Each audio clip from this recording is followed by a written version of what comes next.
now have more details in the Mar-a-Lago documents charges against Trump. Apparently, according to new evidence and a new report by ABC News, Trump knew that the FBI could come and search his property if he refused to comply with the subpoena to return the classified documents, but decided to go, don't care. So let's get to the details here. Now, in May of last year, months before the August search, I'm not going to call it a raid because it wasn't a raid. They didn't come in there with guns drawn or anything like that. No, they came in and did a nice, very orderly, very polite search of the property in order to retrieve their material that was stolen. So now, months before that search, former president was reportedly told by his lawyer that if you do not hand over the documents that you have and the government is asking for, and not just asking, by this point, they've already asked for months and months and months. They ended up actually having to go for and get a subpoena from a judge. The FBI will just come in and take them. Okay? So now, ABC reportedly obtained this information from audio notes saved by former Trump lawyer Evan Corcoran. So he was making all these audio notes of things that he and Trump had discussed during some meetings. Okay?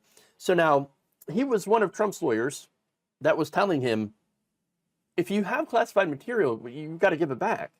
Just give it back and everything will be fine. You're not going to get in trouble for, giving things back, for at least having them and then giving them back. I mean, they're pretty lenient about this stuff, okay? But if you continue to go on this path and you just keep them, then you're going to get in trouble, okay? So now Trump's response to that was, and there were different responses here, but pretty much all the same. No. Also, can't let that happen. Can't look at my boxes. I don't want anybody looking through my boxes. But wait, if your boxes have classified material in them, which they did, then yes, you need to go either yourself to go through those boxes or get members of people that you trust to go through those boxes and get the classified material out. Separate it from your own stuff. We don't want your crap. The government doesn't want your crap. It just wants their stuff back. That's it. So, as I said before, on May 11th of 2022, after months of repeatedly asking, hey, look, Trump, we know you've got some documents. Yes, we know you've returned some documents, but we think you've got more. Please send it back. And with Trump saying, no, I already gave everything back. I don't have any more. Maybe I do, but it's actually kind of mine, so I'm just going to keep it. Well, on May 11th, 2022, a federal grand jury ended up issuing a subpoena demanding the return of any and all classified materials. The next day, Corcoran and another Trump attorney, Jennifer Little, flew out to Mar-a-Lago to meet with the former president in order to, in Corcoran's own words, speak with the former president about complying with that subpoena. Okay? So that was in a memo on May 12th. Now, instead of talking about the subpoena in this meeting, Trump basically tried to talk about anything but the documents, but the boxes. In fact, as Corcoran later recalled in his recordings, Trump continuously wandered off to topics unrelated to the subpoena, including, but not limited to, Hillary Clinton. Yes, Hillary Clinton. The great things that he's done for the country, of which I don't know what he's talking about, and the big lead in the polls in the run-up to the 2024 Republican presidential primary race that Trump would officially join in November. But Corcoran and Little, as they were the president's representation, their lawyers, were like, hey, look, yeah, oh, that's wonderful, great, you did wonderful, great job, tremendous job, but really, we got to get back to these boxes. You got to do something about the boxes. You got to send them back. You got to say, oh, look, I'll go and look through them for you, and I'll find the stuff that's yours and find the stuff that's theirs. I can do this. We can do this. It'll be fine. Just let us take care of it so we can get the government off our backs. And during that meeting, he also explained in no uncertain terms what could happen if they don't. Now, Trump responded with a line included in the indictment against him, asking, what happens if we just don't respond at all or don't play ball with them? Which Corcoran explained that they could get a search warrant, and that's eventually what did happen. Trump then insisted that I don't want anybody looking through my boxes. And wouldn't it be better if we just told them we don't have anything here? So, I mean, that right there is key, because it said, wouldn't it be better if we told them they didn't have anything here? Basically admitting that, yeah, I know we've got stuff here, but I don't want to give it back. This is my stuff. So he's basically asking his lawyer, why don't we just lie? Why don't we just lie? Oh, lovely. So, look, it's pretty clear from that interaction, among the other mountain of evidence that we have, that Trump never had any intention of returning the documents that he already knew he shouldn't have possession of.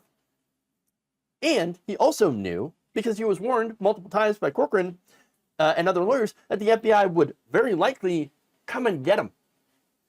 You know, because he already had that subpoena. So what's going on here? Well, Donald Trump, I call him a man-child a lot because it's true. He has that mentality of a man-child who is basically testing boundaries, who has never actually had someone tell him no and actually hold firm on that. So this guy's not used to following any rules, laws, regulations, what have you. And that's going to obviously blow up in his face, and it has. I mean, again, this whole thing was something that was completely unnecessary. Didn't actually have to happen. Had he just returned the stuff that they asked him to return, but he says, "Oh yeah, maybe I don't want to return them. Maybe I'm not gonna. Maybe I'm just gonna keep them. What are you gonna do if I don't? You gonna raid me?" Well, yeah, kind of. I mean, it's a search, but still, not gonna give over to that Republican framing here, because raids are actually much more violent than what happened at Mar-a-Lago, which was, again, very, very calm, very nice, very, hey, look, we got a subpoena. We do have to look. So if you could just open the door for us, that'd be really, really swell of you guys. Really swell, yeah. And you know, okay, sure, go ahead. Now, again, that really does show, by the way, the level of kids' gloves that the government actually has used when it comes to Donald Trump. So let's be honest about that, too, because I think that's pretty relevant. But there's more.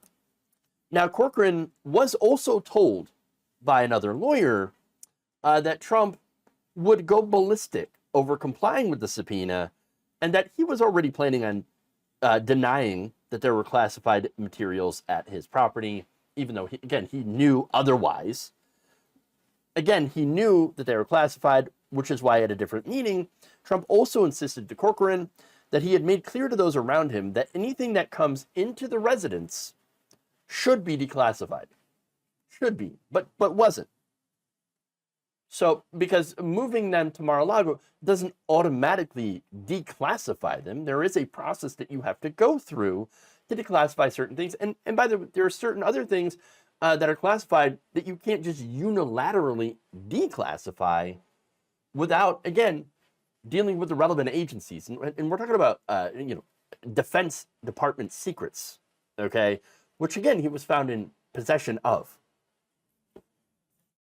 So he knew this, but he lied about it. And when the FBI finally did show up, and they did, Trump went on to lie again on social media, calling this search a shocking break-in.